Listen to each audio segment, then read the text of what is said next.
स्वागत है आपका हमारे चैनल KTV स्टोरी में, जहां आपको सुनने मिलती है दिलचस्प तिलिस्मी जादुई कहानियां। अगर आप चैनल पर नए हैं तो चैनल को सब्सक्राइब करें। कहानी पसंद आए तो वीडियो को लाइक करें। दोस्तों, आपसे निवेदन है कि अगर आपके पास भी ऐसी ही दिलचस्प और मज़ेदार कहानियां हैं तो आप हमें ईमेल के जरिए भेज सकते हैं। ईमेल का लिंक डिस्क्रिप्शन बॉक्स में मिल जाएगा। आप सभी का बहुत बहुत धन्यवाद। तो चलिए शुरू करते हैं आज की कहानी।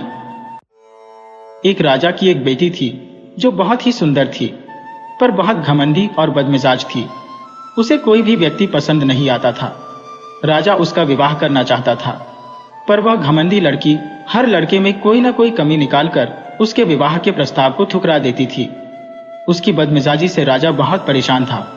उसने एक बार अपनी बेटी के लिए स्वयंवर रचाने का इंतजाम किया और दूर दूर के विवाह इच्छुक नौजवानों को इस स्वयंवर के लिए आमंत्रित किया। इन सभी नौजवानों को उसने उनकी हैसियत के हिसाब से उनके स्थानों पर बैठाया। इसके बाद उसने अपनी बेटी को उन राजाओं और राजकुमारों की सभा में बुलवाया ताकि वह अपनी इच्छा से किसी को भी अपना पति चुने।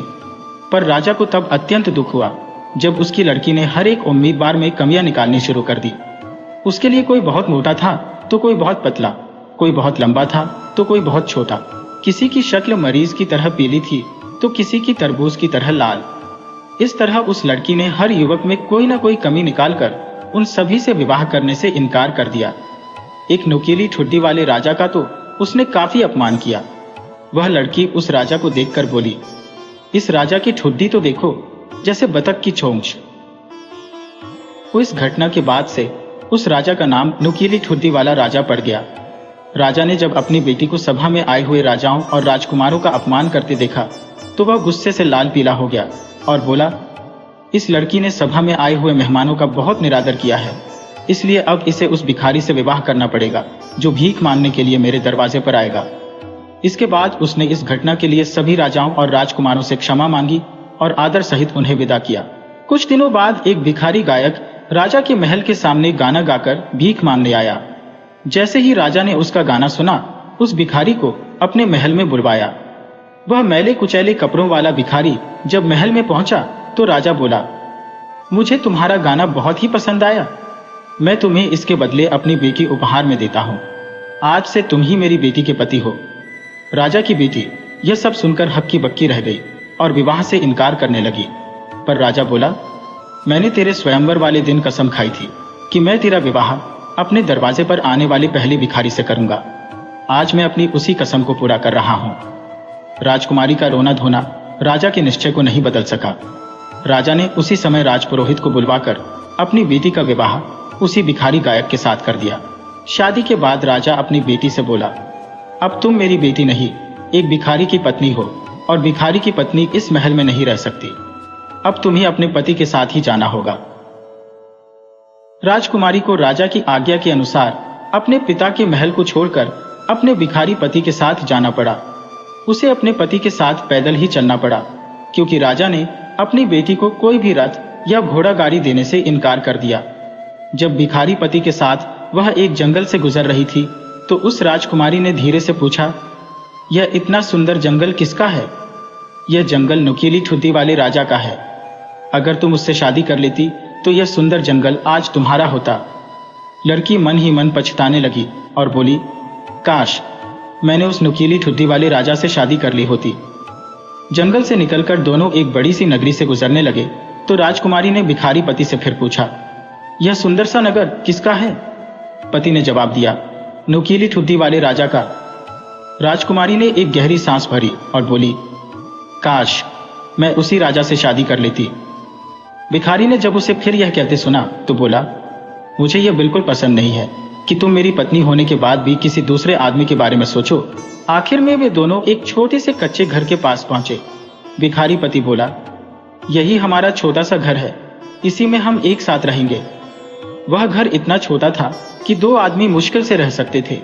उसके दरवाजे इतने छोटे थे कि उसमें झुककर जाना पड़ता था। लड़की ये सब देखकर बहुत दुखी हो रही थी। उसने अपने भिखारी पति से पूछा, यहाँ के नौकर चाकर कहाँ है? भिखारी राजकुमारी का यह प्रश्न सुनकर बोला, कैसे नौकर चाकर? यहाँ तो सारा काम तुम्हें खुद ही करना पड़ेगा। अब तुम उठो और चूल्हा जलाकर कुछ भोजन आदि का प्रबंध करो। मुझे बड़ी भूख लग रही है। राजा की लड़की को क्या पता चूल्हे चौकी का।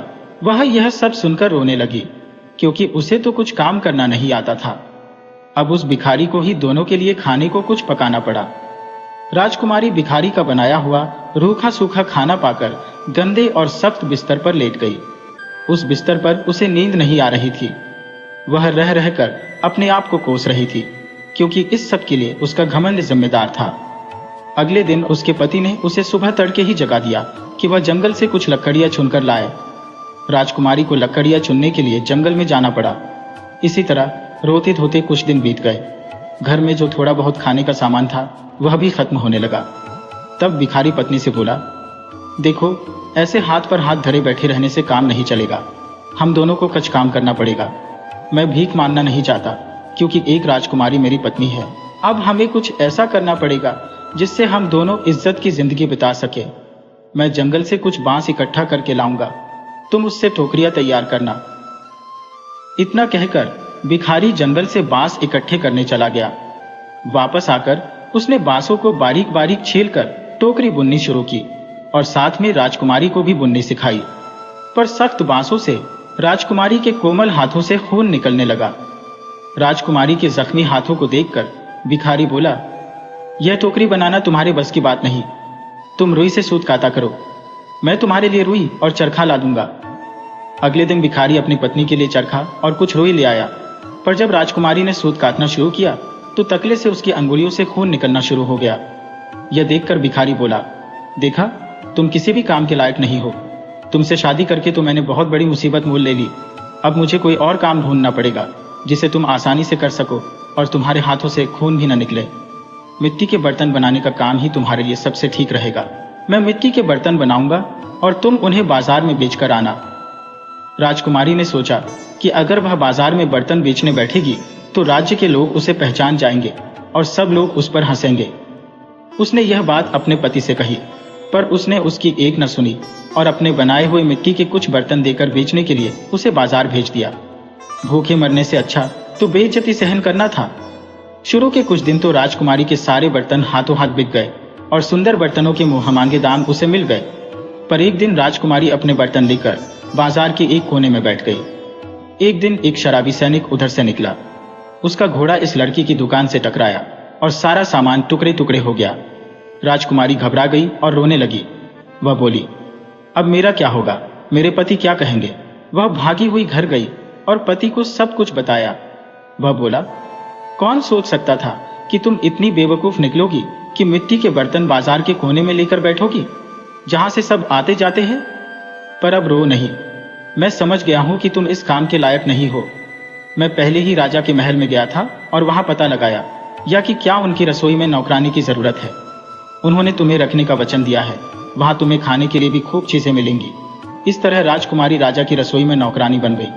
वह रसोइये की मदद करती थी, उसे गंदे से गंदा काम करना पड़ता था। आखिर में उसे बचा हुआ गोश्त वगैरह दे दिया जाता था। उससे वह और उसका आदमी अपना काम चलाते थे।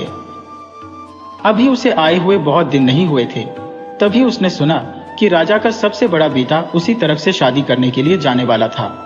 वह भी खिड़की से बाहर झांकने लगी। सब तैयारी थी, सभा की पूरी चमक दमक धूमधाम वहां दिख रही थी। वह दुखी होकर अपनी बदकिस्मती के बारे में सोच रही थी। उसे अपने अहंकार की याद करके बेहद दुख हो रहा था, जिसकी वजह से उसे इतना गिरना पड़ा। नौकरों ने उसे बढ़िया गोश्त दिया। इसने उसे अपनी टोकरी में रख लिया ताकि घर ले जा सके। जब वह बाहर निकल रही थी तभी अचानक राजा का पुत्र मखमली और रेशमी वस्त्र पहने, गले में सोने की जंजीर डाले हुए वहां आया। जब उसने उस खूबसूरत महिला को दरवाजे के पास खड़ा देखा तो उसने उसका हाथ पकड़ लिया और उसके साथ नृत्य करने के लिए कहने लगा। लेकिन उसने इनकार कर दिया और डर गई, क्योंकि उसने देखा कि वह नुकीली ठुड्डी वाला राजा ही था, वह प्रेमी जिसे उसने घृणा के साथ अस्वीकार कर दिया था। उसने अपने आप को छुड़ाने की बहुत कोशिश की, परंतु वह उसे हॉल में खींच कर ले गया। उसकी जेब में बंधी डोरी टूट गई और बर्तन फर्श पर गिर पड़े। सूप इधर उधर बिखर गया। लोगों ने यह देखा तो सभी हंस पड़े और उसका मजाक उड़ाया। वह शर्म से जमीन में घड़ी जा रही थी। वह दरवाजे से बाहर कूद गई और भागना चाहती थी, लेकिन एक आदमी ने उसे सीढ़ियों पर पकड़ लिया और वापस ले आया।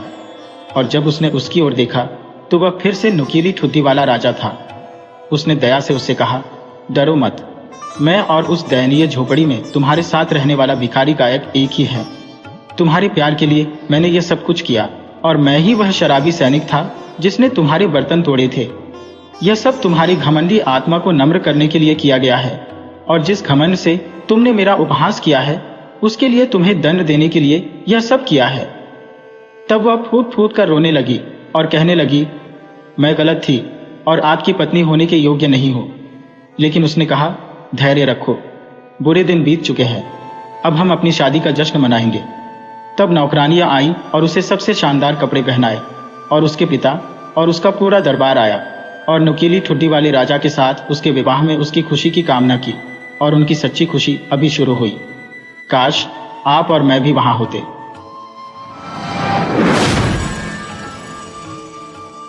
एक बार यूरोप में बहुत जोर से बर्फ पड़ रही थी और बहुत तेज ठंडी हवाएं चल रही थी। ऐसे मौसम में एक बूढ़ा आदमी एक गांव में आया। उसके शरीर पर पूरे कपड़े भी नहीं थे और वह ठंड से थर थर कांप रहा था। वह हर घर के दरवाजे पर जाकर यह आवाज लगा रहा था, कोई मेहरबान है जो इस भूखे और सर्दी से ठिठुरते भिखारी को कुछ खाने को दे दे। पर सभी दरवाजे बंद थे, सभी खिड़कियां बंद थी, कोई भी उस बूढ़े की पुकार नहीं सुन रहा था। चलते चलते अंत में वह एक बहुत बड़े घर के सामने रुक गया और उस घर का दरवाजा खटखटाकर आवाज लगाई, मेरे ऊपर दया करो, मैं ठंड से सिकुड़ रहा हूं और बहुत भूखा हूं। दरवाजा खुला और उसमें से एक स्त्री ने झांका। वह स्त्री खूब गर्म कपड़े पहने हुए थी। उसका रंग गुलाबी था तथा वह किसी बड़े घर की दिखाई देती थी, पर उसकी शक्ल से लगता था कि वह अच्छे स्वभाव की नहीं थी। वह उस बूढ़े को झिड़कती हुई सी बोली, तुम्हें क्या चाहिए? मुझे बहुत काम है। बूढ़ी ने कहा, मेरे ऊपर दया करो, मैं बहुत भूखा हूं। मुझे रोटी की खुशबू आई तो मैं इधर चला आया। स्त्री ने फिर बुरा सा मुंह बनाते हुए कहा, तो क्या वह रोटी मैं तुम्हारे लिए बना रही हूं? वे रोटियां तो केवल मेरे अपने घर के लिए ही काफी है, इसलिए मैं वे तुम्हें नहीं दे सकती। और वह दरवाजा बंद करके वहां से अंदर चली गई। बूढ़ा कुछ पल तो वहां खड़ा रहा और फिर वह वहां से यह कहता हुआ चला गया, मैं इस घर को याद रखूंगा। फिर वह यह कहता रास्ते पर चलने लगा, कोई दयालु मेरे ऊपर दया करे, इस भूखे को खाना दे, मैं सर्दी से ठिठुर रहा हूं। पर ठंड बहुत थी, इसलिए सभी घरों के दरवाजे बंद थे, सभी खिड़कियां बंद थी। आखिर उसने एक झोंपड़ी का दरवाजा खटखटाया। दरवाजा खुला और उसमें से एक स्त्री ने बाहर देखा। उसने फटे कपड़े पहने हुए थे और उसके पैर भी नंगे थे, लेकिन वह स्त्री बहुत दयालु लग रही थी। जैसे ही उसने एक बूढ़ी आदमी को ठंड से सिकुड़ते हुए देखा तो बोली, अरे तुम इस समय बाहर कैसे? आओ आओ, अंदर घर में आ जाओ और रसोई में बैठकर थोड़े गर्म हो लो, बाहर तो बहुत ठंडा है। उसने उस अजनबी का हाथ पकड़ा और सहारा देकर उसे रसोई घर में ले गई। वही उसके 3 बच्चे रात का खाना खाने के लिए मेज पर बैठे हुए थे। उसने बच्चों से कहा, बच्चों, अजनबी को बैठने के लिए एक कुर्सी दो। उसके तीनों बच्चे तुरंत उठे और एक कुर्सी लाकर आग के पास रख दी।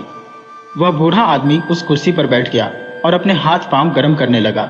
फिर बोला, मैं बहुत भूखा हूं, मुझे रोटी की खुशबू आई तो मैं इधर चला आया। स्त्री ने एक लंबी सांस लेकर कहा, अफसोस, मेरे पास यही एक रोटी है। अगर यह रोटी खत्म हो गई तो हमारे घर में और कुछ खाने को नहीं है। बूढ़े आदमी ने फिर कहा, मैं बहुत भूखा हूं, मैंने कल रात भी खाना नहीं खाया और न सुबह नाश्ता किया। वह स्त्री जोर से अपने बच्चों से बोली, बच्चों, तुम लोग सुन रहे हो, ये बूढ़ा हमसे भी ज्यादा भूखा है। हम लोगों ने कम से कम एक रोटी का एक टुकड़ा सुबह नाश्ते में तो खाया था, परंतु इस बेचारे ने तो कल रात से कुछ भी नहीं खाया। क्या मैं इसको यह रोटी दे दूं?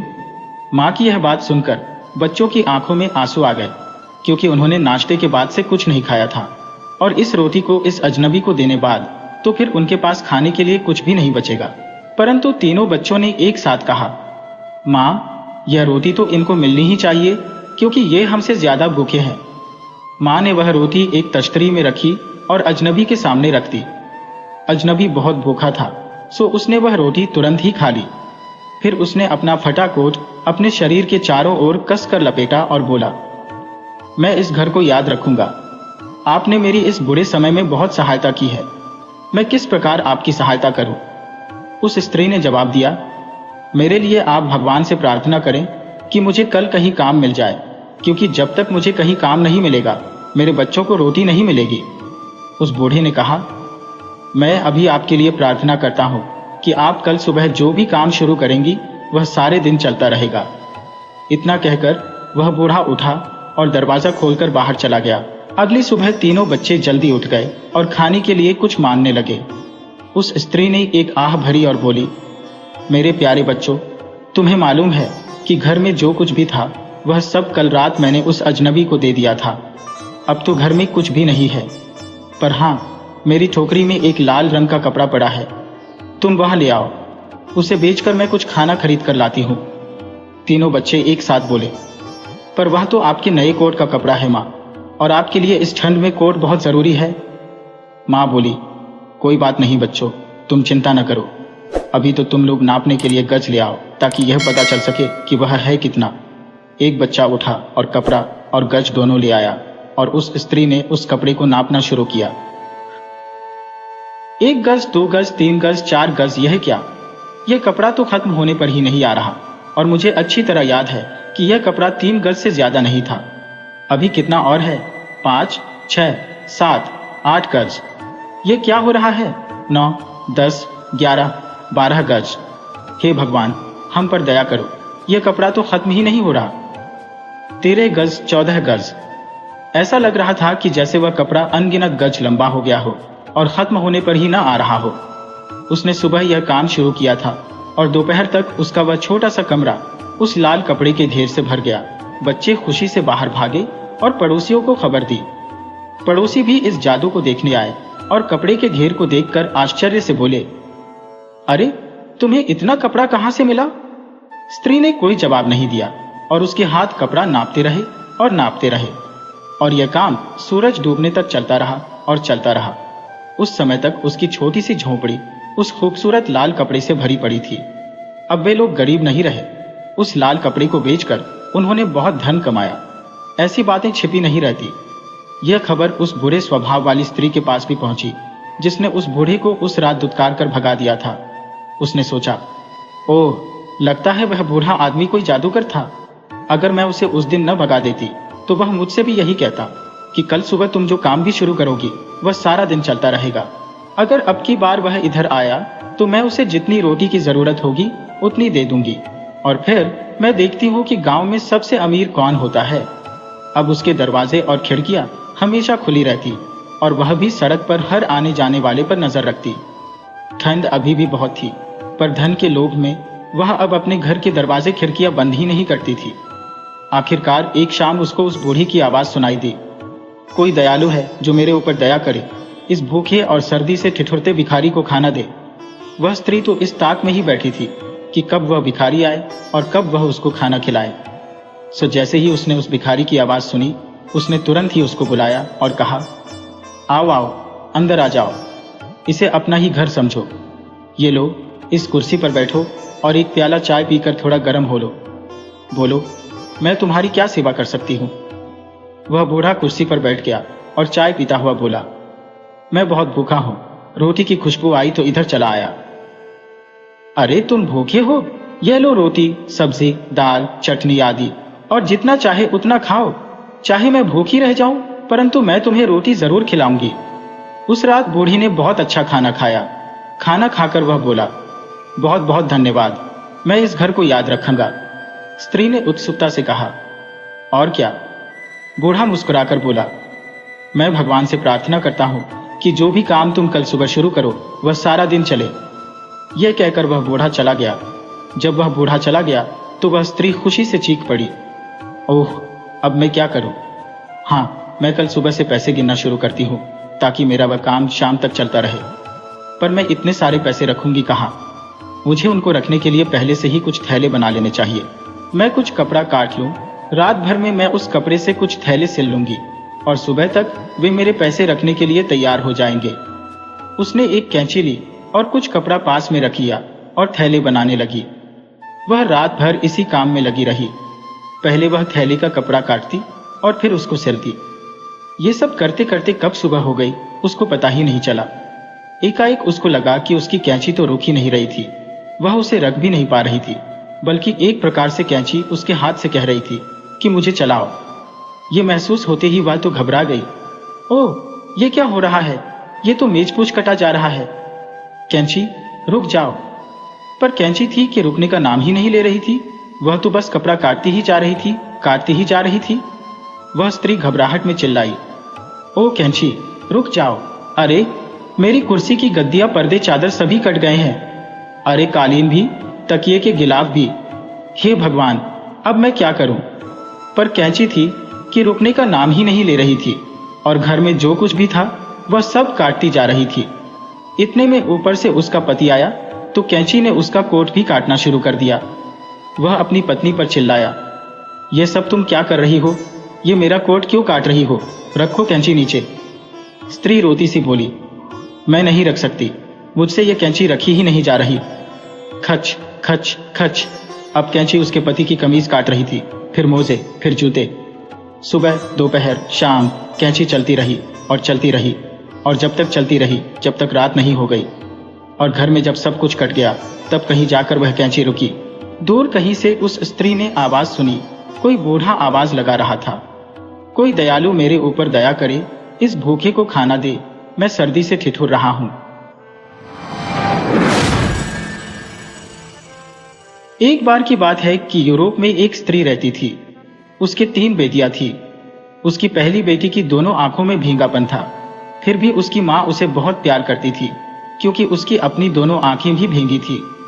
उसकी दूसरी बेटी का एक कंधा ऊंचा और एक कंधा नीचा था और भौहों के बाल धुएं की कालिख जैसे काले थे। फिर भी उसकी मां उसको उतना ही प्यार करती थी जितना कि वह अपनी पहली बेटी को करती थी, क्योंकि उसका अपना भी एक कंधा ऊंचा और एक कंधा नीचा था और भौहों के बाल धुएं की कालिख जैसे काले थे। पर उसकी सबसे छोटी बेटी पके सेब की तरह सुंदर थी। उसके रेशम से मुलायम बाल सोने के रंग जैसे थे, परंतु उसकी मां उसे बिल्कुल भी नहीं चाहती थी, क्योंकि न तो वह खुद ही बिल्कुल सुंदर थी और न ही उसके अपने बाल ही सुनहरे थे।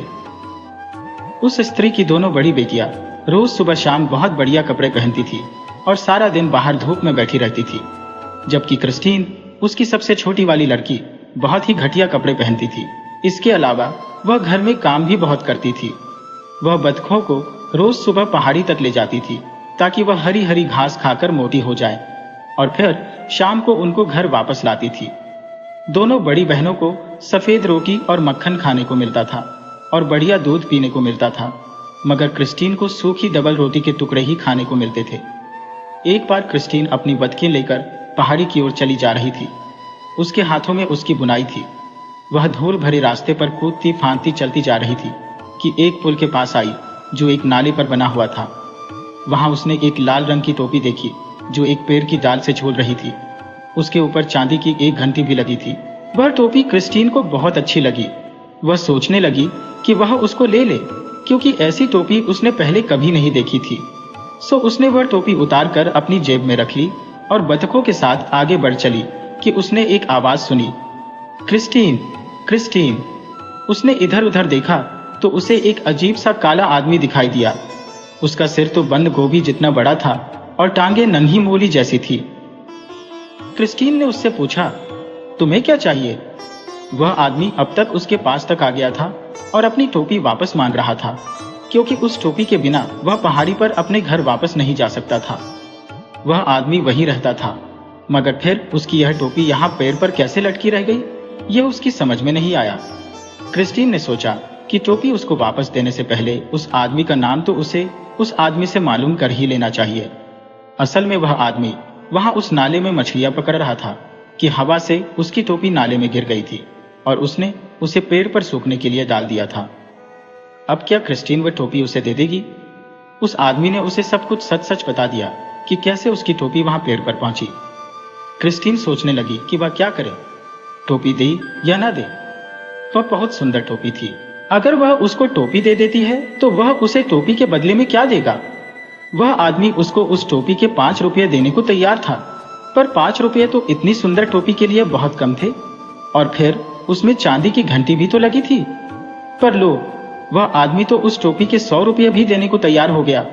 नहीं नहीं, उसको पैसों की क्या परवाह, पर इतनी सुंदर टोपी आएगी कहां से? उसको तो उसकी टोपी अच्छी लग रही थी। आदमी बोला, देखो क्रिस्टीन, मैं इस टोपी के बदले में तुमको यह देने के लिए तैयार हूं। कहकर उसने अपना खुला हुआ हाथ उसे दिखाया, जिसमें बीन के एक दाने जैसा कुछ था। वह कोयले जैसा काला था। यह तो ठीक है, पर यह है क्या? वह काला आदमी बोला, यह संतोष के सेब का बीज है। इसे तुम अपने घर के पास बो देना। इसमें से एक पेड़ निकलेगा और उस पेड़ में लगेगा केवल एक सेब। जो भी उस सेब को देखेगा वही उसको देखकर उसको खाने के लिए ललचाएगा, पर उस सेब को तुम्हारे सिवा कोई और नहीं तोड़ पाएगा। जब तुम्हें भूख प्यास लगेगी तब यह मांस और पानी बन जाएगा, और जब तुम्हें ठंड लगेगी तो यह गर्म कपड़े बन जाएगा। दूसरी अजीब बात इसके बारे में यह है कि जैसे ही तुम यह सेब तोड़ोगी, उसी समय उस सेब की जगह दूसरा सेब उग आएगा, और इस तरह उस पेड़ पर हमेशा एक सेब रहेगा। क्या अब तुम मेरी टोपी दे दोगी? क्रिस्टीन उस जादू वाले बीज को देखकर बहुत खुश हुई। उसने उस आदमी को उसकी टोपी वापस कर दी और उससे सेब का बीज ले लिया।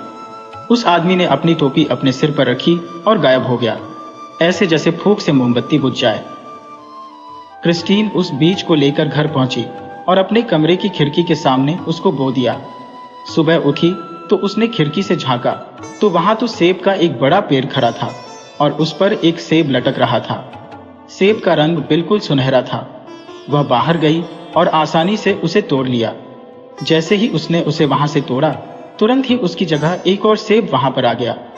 भूखे होने की वजह से वह सेब उसने तुरंत ही खा लिया।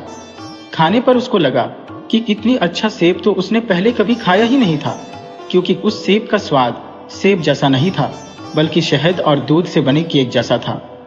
कुछ देर बाद उसकी सबसे बड़ी बहन बाहर आई और चारों तरफ देखने लगी। उसने वहां एक सेब का पेड़ देखा और उस पेड़ पर लटकता हुआ एक सुनहरा सेब देखा तो उसे बड़ा आश्चर्य हुआ। ये सेब का पेड़ रातों रात यहाँ कहाँ से आ गया? उस पेड़ पर लगे सेब को देखकर उसकी उसी समय उस सेब को खाने की इच्छा हुई। उसे लगा मानो यही इच्छा उसके जीवन की पहली और आखिरी इच्छा थी। उसने सोचा, इसे मैं ही तोड़ लेती हूँ, इसको तोड़ने में क्या है? पर इसे कहना आसान था बजाय करने के। जैसे ही उसने सेब तोड़ने के लिए पेड़ पर चढ़ना शुरू किया तो उसे लगा कि वह सेब तोड़ने नहीं बल्कि चांद पकड़ने जा रही है। वह चढ़ती गई और चढ़ती गई और चढ़ती गई। चढ़ते चढ़ते उसे लगा कि वह चांद भी नहीं बल्कि सूरज को पकड़ने जा रही है। दोनों ही काम आसान थे, पर सेब उससे अभी भी बहुत दूर था। आखिर उसने हिम्मत छोड़ दी। फिर उसकी दूसरी बहन आई और उसकी भी उस सुनहरे सेब पर नजर पड़ी तो उसकी भी उसको लेने की इच्छा होने लगी, पर चाहने और पाने में तो बहुत अंतर है, सो उसको भी वह सेब नहीं मिल पाया। अंत में उसकी माँ आई। उसने भी वह सेब लेना चाहा, पर वह भी सेब नहीं ले पाई। तीनों ही उस पेड़ के नीचे खड़ी उस सेब की इच्छा कर रही थी, पर तोड़ उसे कोई भी नहीं पा रहा था। मगर क्रिस्टीन जब भी चाहती वह सेब तोड़ लेती। जब उसे भूख लगती, पेड़ का सेब उसकी भूख शांत कर देता। जब कभी उसे प्यास लगती तो भी उसके लिए वहां सेब हाजिर था। जब उसे किसी अच्छे कपड़े पहनने की इच्छा होती तो वह भी उसको उस सेब से मिल जाता। अब वह दुनिया की सबसे ज्यादा खुशकिस्मत लड़की थी। एक दिन एक राजा उधर से अपने आदमियों के साथ गुजर रहा था कि उसने भी उस पेड़ से लटका हुआ वह सुनहरा सेब देखा। उसको देखते ही उसके मन में भी उस सेब को खाने की इच्छा जाग उठी। उसने अपने एक नौकर को बुलाया और कहा कि वह उस सेब को कुछ सोने के सिक्कों के बदले में खरीद लाए।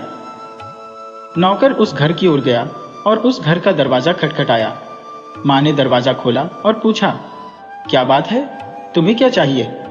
नौकर बोला, कोई खास चीज तो नहीं, बाहर एक राजा है, वह यह जानना चाहते हैं कि उनको यह सेब इतने सोने के बदले में मिल सकता है या नहीं।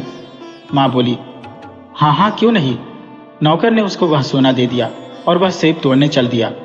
वह चढ़ा और चढ़कर उसने डाल हिलाए, मगर कोई फायदा नहीं हुआ।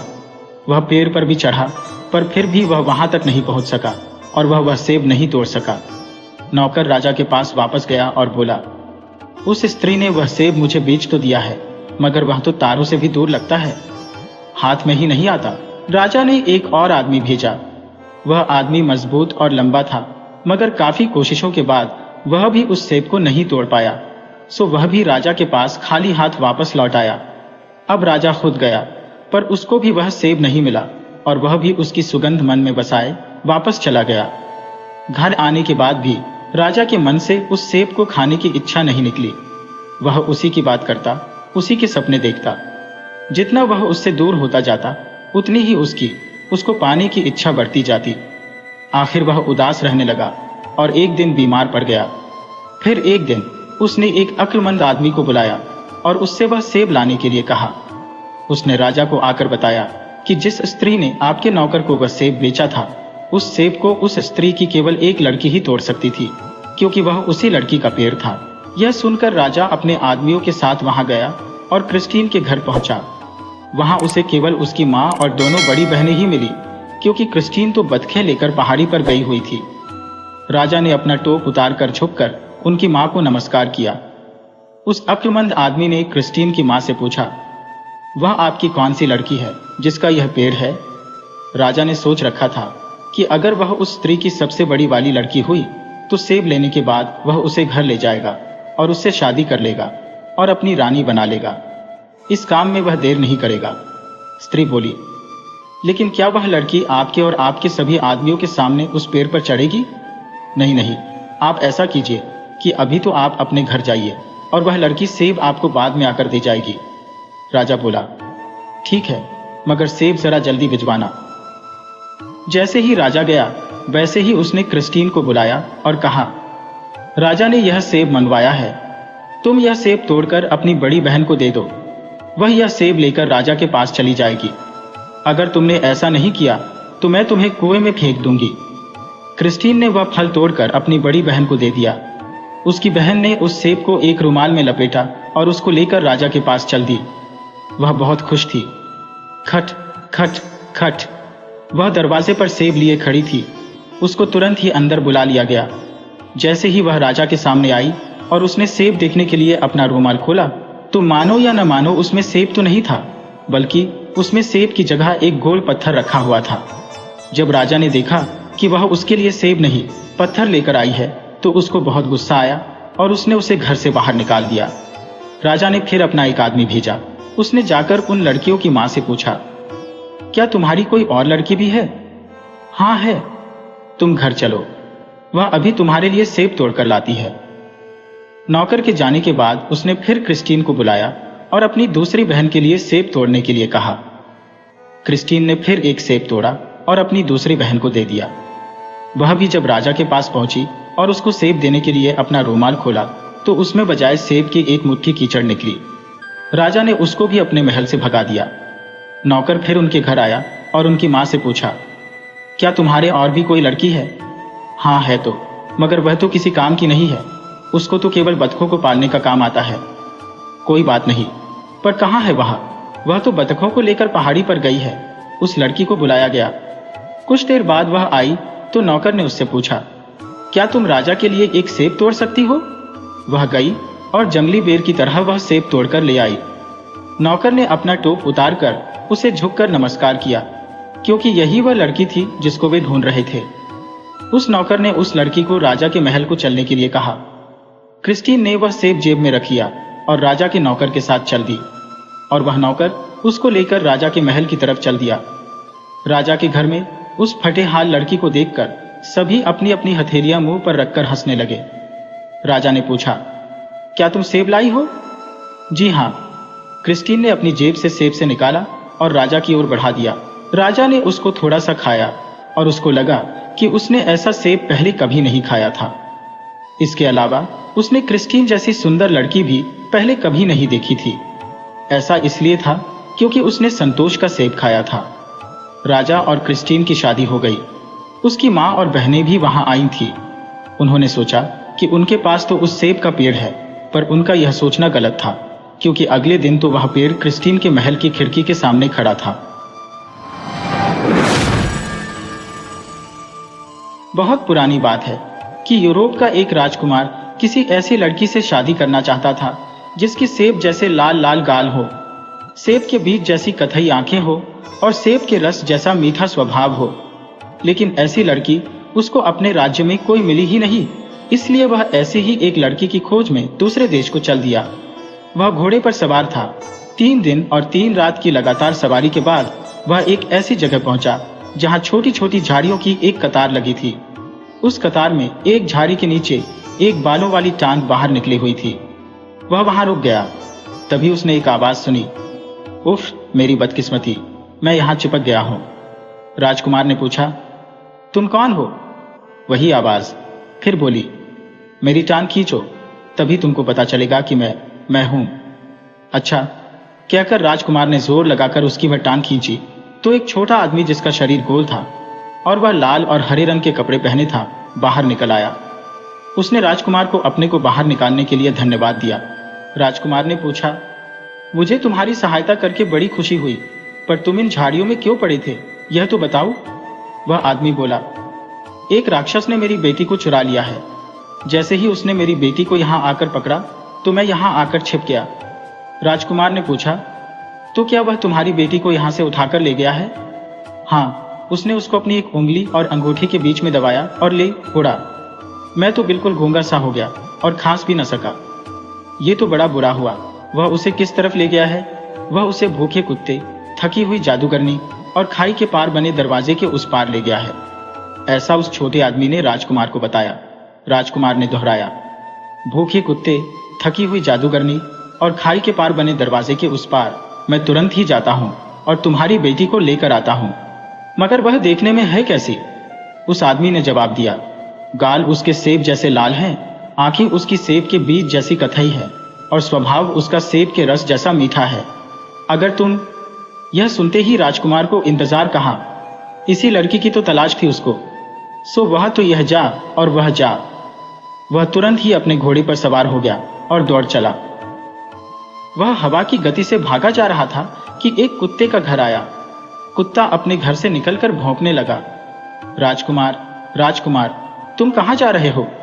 राजकुमार बोला, मैं राक्षस के किले को जा रहा हूँ, जहाँ सेब जैसे सुर्ख गाल वाली, सेब के बीज जैसी कथई रंग की आंख वाली और सेब के रस जैसे मीठे स्वभाव वाली लड़की कैद है। कुत्ता बोला, मैं बहुत भूखा हूं, पहले मुझे हड्डी दो, तभी मैं तुमको जाने दूंगा। राजकुमार बोला, तुम भूखे हो तो मेरे पास हड्डी तो नहीं है, पर मेरा खाना तुम ले सकते हो। ये लो कुछ रोटियां और इन्हें खाकर अपनी भूख मिटाओ। कहकर राजकुमार ने उसे अपनी सारी रोटियां दे दी। कुत्ते ने खुशी से वह रोटियां खाईं और राजकुमार से बोला, जाओ राजकुमार, भगवान करे कि तुम उस लड़की को छुड़ाने में कामयाब हो। मगर याद रखना, अगर तुम्हें वह लड़की कहीं दिखाई न दे तो वहां एक सेब रखा होगा, वह सेब उठा लेना। राजकुमार फिर अपने घोड़े पर चढ़ा और कुत्ते के ऊपर से छलांग लगा दी। हवा की गति से अपने घोड़े को दौड़ाता हुआ वह जादूगरनी के घर के पास आया। जादूगरनी ने पूछा, राजकुमार, तुम कहाँ जा रहे हो? राजकुमार ने जवाब दिया, मैं राक्षस के किले को जा रहा हूँ, जहाँ सेब जैसे सुखगाल वाली, सेब के बीज जैसी कत्थई रंग की आंख वाली और सेब के रस जैसे मीठे स्वभाव वाली लड़की कैद है। जादूगरनी ने कहा, मुझे सोने के लिए एक कंबल चाहिए। जब तुम मुझे एक कंबल दोगे तभी मैं तुम्हें जाने दूंगी। राजकुमार बोला, तुम थकी हुई हो? मेरे पास कंबल तो नहीं है, पर मेरे पास ये मखमली कोट है, ये तुम ले सकती हो, ये लो। ये कहकर राजकुमार ने उसे अपना लंबा मखमली कोट उसे दे दिया। जादूगरनी ने वह लंबा कोट अपने शरीर के चारों तरफ लपेट लिया और बोली, अब तुम जा सकते हो राजकुमार। भगवान करे कि तुम उस लड़की को छुड़ाने में कामयाब हो, पर हाँ, याद रखना, अगर तुम्हें वह लड़की न मिले तो वहां एक सेब रखा होगा, उसको जरूर उठा लेना। राजकुमार जादूगरनी के मकान के ऊपर से छलांग लगाता हवा की सी तेजी के साथ फिर उस लड़की की खोज में चल दिया और अब आया वह खाई के पार एक बड़े दरवाजे के पास। छी छी, राजकुमार, तुम कहाँ जा रहे हो? दरवाजे ने पूछा। मैं राक्षस के किले को जा रहा हूँ, जहाँ सेब जैसे सुखब गाल वाली, सेब के बीज जैसी कत्थई रंग की आंख वाली और सेब के रस जैसे मीठे स्वभाव वाली लड़की कैद है। राजकुमार ने कहा, छी छी, पहले मेरे जोड़ों में तेल लगाओ, तभी मैं तुम्हें यहां से जाने दूंगा। दरवाजे ने कहा। राजकुमार बोला, ओह, तुम्हारे जोड़ों में तो बहुत जंग लगी है। मेरे पास कोई तेल तो नहीं है, हाँ, थोड़ा साबुन है, वही ले लो।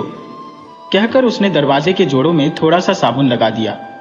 दरवाजा खुश होकर बोला, जाओ राजकुमार, जाओ, भगवान करे कि तुम उस लड़की को छुड़ाने में कामयाब हो, पर एक बात याद रखना, अगर तुम्हें वहां वह लड़की दिखाई न दे तो वहां एक सेब रखा होगा, उसको जरूर उठा लेना। राजकुमार ने दरवाजे के ऊपर से छलांग लगाई और फिर घोड़ा नचाता चला गया। आखिर वह राक्षस के किले पर पहुंचा। वह सीधा घोड़े को सीढ़ियां चढ़ाता सामने वाले दरवाजे पर पहुंचा। वह किले के पीछे पहुंचा, पर उसे न तो वहां कोई राक्षस दिखाई दिया और न ही वह लड़की। वह आगे वाले कमरे में गया, पर वहां भी उसको कोई दिखाई नहीं दिया। वह रसोई में गया, वहां भी उसे न राक्षस दिखाई दिया न वह लड़की। अब वह उस राक्षस के सोने के कमरे में पहुंचा। वहां उसने खर्राटों की आवाज सुनी। उसने अंदर झांक कर देखा तो राक्षस गहरी नींद सो रहा था और पास ही एक तश्तरी में एक सेब रखा हुआ था। तभी राजकुमार को याद आया कि सभी ने उससे क्या कहा था।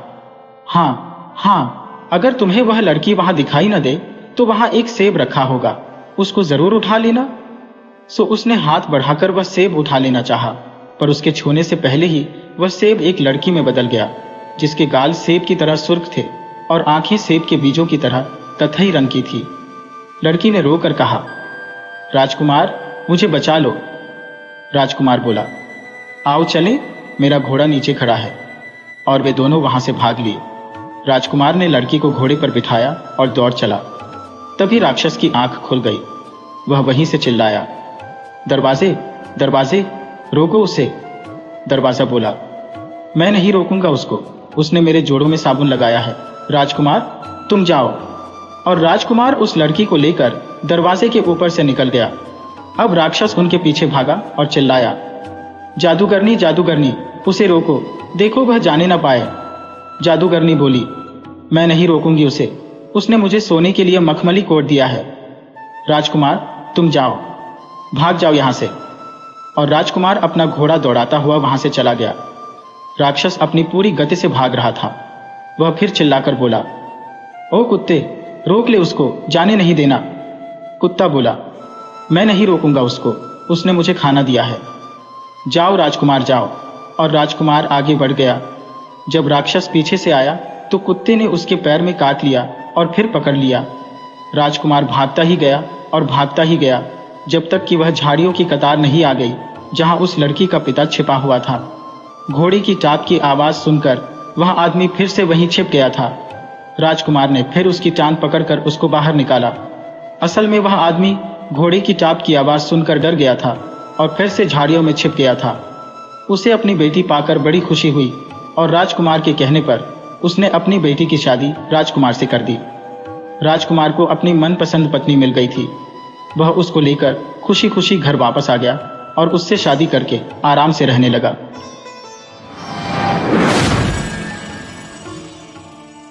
एक समय की बात है कि एक रफू करने वाली सुई थी। वह बहुत चिकनी और बहुत बारीक थी, इसलिए वह अपने आप को सबसे बढ़िया किस्म की सुई मानती थी। जैसे ही उंगलियां उसे सिलाई की टोकरी से निकालती, वह बोलती, मुझे संभाल कर रखना, क्योंकि अगर मैं गिर गई तो मैं फिर नहीं मिलूंगी। मैं इतनी बारीक हूं कि दिखाई भी नहीं दूंगी। उंगलियां कहती, अच्छा तुम ऐसा सोचती हो? अच्छा, मुझे रास्ता तो दो, मेरे पीछे मेरी पोशाक भी आ रही है। सुई ने घमंड से कहा और बड़ी शान से अपने पीछे लंबे धागे को खींचती हुई आगे चल दी। उंगलियों ने उस सुई को रसोइये के स्लीपर की ओर बढ़ाया, क्योंकि वे टूट गए थे। सुई ने मुंह बनाते हुए कहा, मुझ जैसी कोमल सुई से इतना भारी काम, इस चमड़े तो मैं कभी भी नहीं घुस सकती, मैं तो टूट जाऊंगी। और जैसे ही उंगलियों ने उसको उस स्लीपर में घुसाया तो वह तो सचमुच ही टूट गई। सुई चिल्लाई, मैंने कहा था ना कि मैं बहुत कोमल हूं, मैं टूट जाऊंगी। उंगलियों ने सोचा अब तो यह खत्म हो गई, लेकिन रसोइये ने उसके टूटे सिरे पर छोटा सा लाख का टुकड़ा चिपका दिया और उसे अपनी पोशाक में सामने की ओर घुसा लिया। सुई फिर शान से बोली, आहा, अब तो मैं बन गई। मैं जानती हूं कि मैं हमेशा बड़े कामों के लिए इस्तेमाल की जाती हूं। वह रसोइये के सीने पर आराम से बैठी थी। उसने अपनी पड़ोसन पिन से पूछा, क्या तुम सोने की बनी हो? बड़ी सुंदर लग रही हो। और क्या तुम्हारा सिर भी अपना है? मगर है छोटा सा, शायद कुछ समय बाद बड़ा हो जाए। मुझे मालूम है कि हर एक के सिर पर लाख का मुकुट नहीं होता। और यह कहते कहते वह कुछ और घमंड में भर गई और फिर उसने अपने आप को तान कर खींच लिया। पर यह क्या, जैसे ही उसने अपने आप को खींचा तो वह तो रसोइये की पोशाक से निकलकर रसोई के सिंक में जा गिरी, क्योंकि रसोइया उस समय सिंक साफ कर रहा था। शायद मैं सफर कर रही हो, मुझे अपने ऊपर पूरा भरोसा है कि मैं खोऊंगी नहीं, पर वह तो पहले ही खो चुकी थी। सिंक में से होती हुई वह गटर में पहुंच गई। गटर में पहुंचते ही वह बोली, मैं अच्छी तरह जानती हूं कि मैं इस दुनिया के लिए कुछ जरा ज्यादा ही कोमल हूं। मगर वह घबराई नहीं। बहुत सी चीजें उसके ऊपर से तैरती चली जा रही थी, डंडियां, तिनके, पुराने अखबारों के टुकड़े। अरे ये सब चीजें कैसी तैरती हुई चली जा रही हैं? क्या ये जानती है कि इनके नीचे क्या है? शायद ये नहीं जानती होंगी कि मैं यहाँ बैठी हूँ। उस तिनके को देखो जो बराबर घूमे जा रहा है, घूमे जा रहा है, घूमे जा रहा है। दोस्त, तुम अपने आप पर इतने खुश ना हो। अभी तुम किसी पत्थर से भी टकरा सकते हो और वह अखबार के टुकड़े, उन पर लिखे शब्द तो लोग कब के भुला चुके होंगे, पर अखबार का यह टुकड़ा तो इस तरह फैला हुआ जा रहा है मानो अभी नई ताज़ी खबर लेकर आया हो। मैं तो यहाँ शांति और धीरज से बैठी अच्छी। एक दिन उस सुई ने अपने पास कुछ चमकता हुआ देखा। उसको विश्वास था कि वह हीरा ही होगा, लेकिन असल में वह टूटी हुई शीशी का एक कांच का टुकड़ा था। लेकिन वह क्योंकि बहुत जोर से चमक रहा था, सो सुई अपने आप को उससे बात करने से न रोक सकी। उसने उसको अपना परिचय ब्रूज कहकर दिया और बोली, तुम तो कोई हीरे लगते हो। हाँ, हूँ तो मैं कुछ उसी जाति का। सो दोनों के दिल में एक दूसरे के लिए इज्जत बढ़ गई। उन्होंने आदमियों के बुरे बर्तावों पर बात करनी शुरू की। पहले सुई बोली, एक बार मैं एक भली सी स्त्री की सिलाई की टोकरी में रहती थी। यह स्त्री रसोई बनाती थी। उसके दोनों हाथों में 5-5 उंगलियां थी। वही मेरी देखभाल करती थी। वे कभी मुझे उठाती, कभी मुझे फिर टोकरी में रख देती। कांच के टुकड़े ने पूछा, ये तो बताओ कि वे चमकती भी थी कि नहीं? नहीं, वे चमकती तो नहीं थी, पर वे 5 बहनें थी और उनका पारिवारिक नाम उंगलियां था। वे पास पास सीधी खड़ी रहती थी, लेकिन उन सब की लंबाई एक दूसरे की लंबाई से अलग थी। उनमें से एक का नाम अंगूठा था। वह छोटी और मोटी थी। उसकी कमर में एक ही जोड़ था और वह केवल कमर से ही मुड़ सकती थी, पर फिर भी उसका दावा था कि उसके बिना आदमी बेकार है और बिना उसके वह कभी सिपाही नहीं बन सकता। दूसरी उंगली तर्जनी उंगली थी और वह हमेशा ही दूसरों के कामों में टांग अड़ाती थी और उनकी तरफ इशारा किया करती थी। उसका कहना था कि अगर वह ना हो तो कोई लिख ही नहीं सकता था। बीच की उंगली मध्यमा उंगली थी। वह उन सब उंगलियों में सबसे लंबी थी और इसका उसे बड़ा घमंड था। चौथी थी अनामिका। उसकी कमर में एक छल्ला पड़ा रहता था। तुम सोच सकते हो कि वह उस छल्ले को पहनकर कितनी शानदार लगती होगी। 5वीं, जो सबसे छोटी थी, सुबह से शाम तक कोई काम नहीं करती थी, पर फिर भी वह चाहती थी कि उसकी हर समय प्रशंसा की जाए। मैं तो उससे तंग आ गई थी, इसलिए मैंने उन्हें छोड़ने की ठान ली। मैंने अपने आप को एक सिंक में गिरा लिया और यहाँ आ गई। और यहाँ देखो ना, हम दोनों ही चमक रहे हैं। इसी समय पानी का एक बहाव आया और वह कांच का टुकड़ा सुई की नजरों से ओझल हो गया।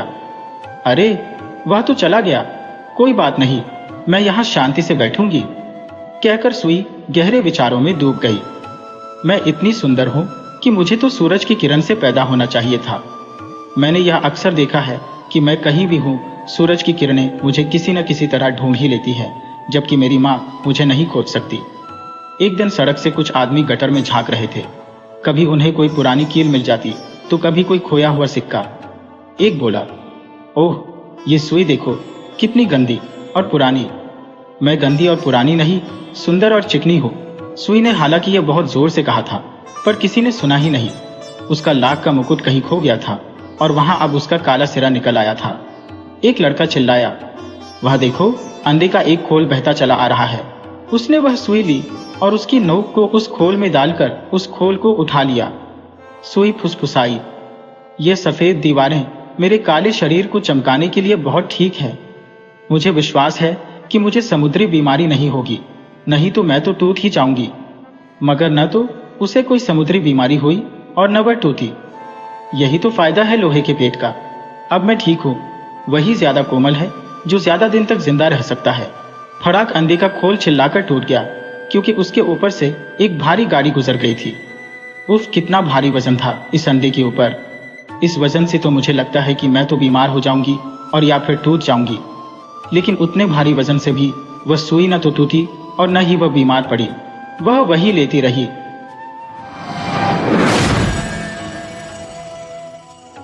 बहुत जोर की ठंड पड़ रही थी। ऐसी सर्दी में कोई भी जीव पहाड़ों पर नहीं रह सकता था। सभी चट्टानों और पेड़ों पर घने कोहरे की परत जमी पड़ी थी। इसलिए पहाड़ों पर रहने वाले सभी जानवर, जंगली बिल्ला, भालू आदि पहाड़ों से नीचे आ गए थे। इन्हीं जानवरों में एक मादा गरुड़ भी थी, जो घाटी में खरगोशों के पास मदद मांगने आ पहुंची। उसने खरगोशों के घर के पास खड़े होकर पूछा, प्यारे खरगोश भाइयों, बाहर बहुत सर्दी है, क्या मैं अंदर आ सकती हूँ? सबसे बूढ़े खरगोश ने अपना सिर बाहर निकाला तो सामने एक अजनबी को खड़ा देखा। उसने गरुड़ को पहले कभी नहीं देखा था। वह बोला, ओ अजनबी, हम तुमको इस ठंड से छुटकारा तो दिला सकते हैं अगर तुम यह वायदा करो कि तुम हमें कभी कोई नुकसान नहीं पहुंचाओगे। मादा गरुड़ ने कसम खाई कि वह हमेशा उनके प्रति वफादार रहेगी और उनको कभी कोई नुकसान नहीं पहुंचाएगी। सो खरगोश ने उसको अंदर बुला लिया और उस गरुड़ ने सारी सर्दियां आराम से खरगोश के घर में गुजारी। उसी समय एक नर गरुड़ भी पहाड़ों से उतरकर नीचे आया और उसने मुर्गियों के घर के दरवाजे पर खड़े होकर कहा, प्यारी मुर्गियों, बाहर बहुत सर्दी है, क्या मैं सर्दी से बचने के लिए अंदर आ सकता हूँ? सबसे बड़े मुर्गे ने अपना सिर बाहर निकाला और एक अजनबी को खड़ा देखा, और क्योंकि उसने भी गरुड़ को पहले कभी नहीं देखा था, बोला, ओ अजनबी, हम तुमको इस ठंड से छुटकारा तो दिला सकते हैं अगर तुम यह वायदा करो कि तुम हमें कभी कोई नुकसान नहीं पहुंचाओगे। नर गरुड़ ने भी इस बात की कसम खाई कि वह हमेशा उनके प्रति वफादार रहेगा और वह उनको कभी भी कोई भी नुकसान नहीं पहुंचाएगा। सो उस मुर्गे ने उसको अंदर बुला लिया और उस नर गरुड़ ने भी सारी सर्दियां आराम से उन मुर्गों के घर में गुजारी। कुछ समय बाद सर्दियां खत्म हो गई और वसंत आ गया और सूरज फिर सोने की तरह चमकने लगा तो नर गरुड़ उड़ गया। सभी मुर्गे मुर्गियां उसके पंखों की फड़फड़ाहट से डर गए, मगर नर गरुड़ ने ऊपर से ही कहा, प्यारी मुर्गियों, मैं तुम्हारे इस उपकार को कभी नहीं भूलूंगा और अपने वायदे के अनुसार हमेशा ही तुम्हारा दोस्त रहूंगा। और तब से सच में ही वह उनका दोस्त रहा। इस बीच में उसने केवल खरगोशों का शिकार किया। उसी समय जब वसंत आया और सूरज फिर सोने की तरह चमकने लगा तो मादा गरुड़ भी उड़ गई।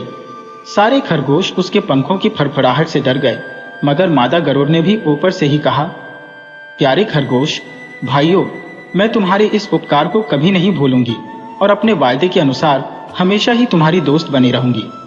और तब से सच में ही वह उनकी दोस्त बनी रही। इस बीच में उसने केवल मुर्गियों का ही शिकार किया। अब मादा गरुड़ बहुत सुंदर हो गई थी। पहाड़ के सारे नर गरुड़ उससे शादी करने को इच्छुक थे। वे उसके लिए स्वादिष्ट मुर्गियों का मांस लाते थे, परंतु वह तो मुर्गियां खा खाकर ऊब चुकी थी, इसलिए उसने भूख हड़ताल कर दी और पहाड़ की ओर ज्यादा ऊंची चोटियों पर चली गई।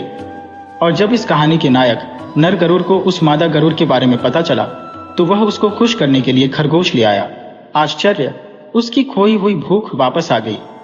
उसने तुरंत ही उससे खरगोश ले लिया और दोनों ने मिलकर अपना घर बसाया और करीब करीब 1 सप्ताह तक वह नर गरुड़ अपनी पत्नी को स्वादिष्ट खरगोश खिलाता रहा।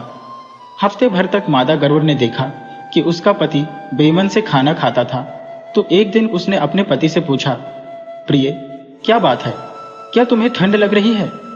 ऐसा करते हैं कि आज खाना लाने में जाती हो और तुम घर में आराम करो। ऐसा कहकर मादा गरुड़ तुरंत ही घाटी से एक मुर्गी मार कर ले आई, जिसे उसने और उसके पति दोनों ने बड़ी प्रेम से खाया, क्योंकि वह खुद भी कई दिनों से खरगोश खा खाकर ऊब चुकी थी। अब क्या था, घर में कभी खरगोश आता तो कभी मुर्गी। दोनों ने इस तरह का खाना पहले कभी नहीं खाया था। वे लोग खाने का पूरा आनंद ले रहे थे। इस तरह न तो मुर्गियां ही शिकायत कर सकी कि नर गरुड़ ने अपना वायदा नहीं निभाया और न खरगोश ही कुछ कह सके कि मादा गरुड़ ने अपना वायदा नहीं निभाया। दोनों गरुड़ों ने अपने अपने वायदे को निभाया।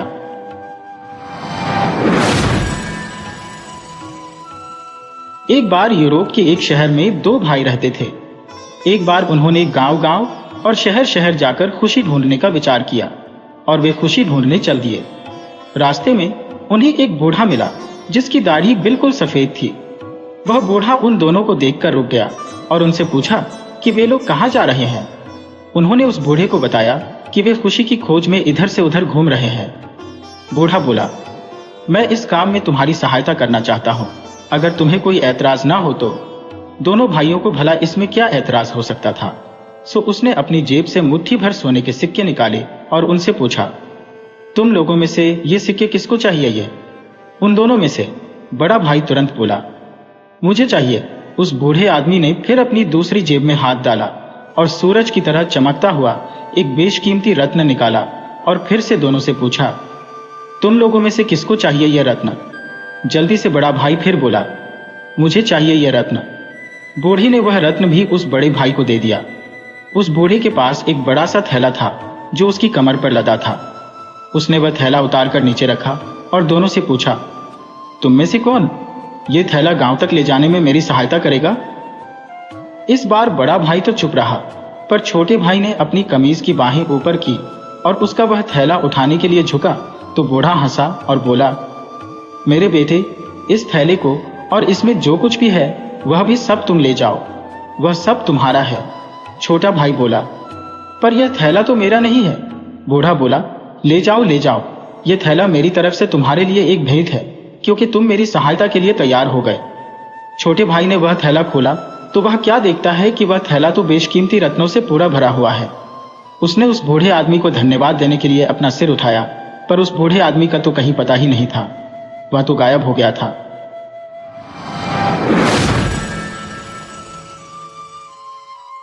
होली का दिन है।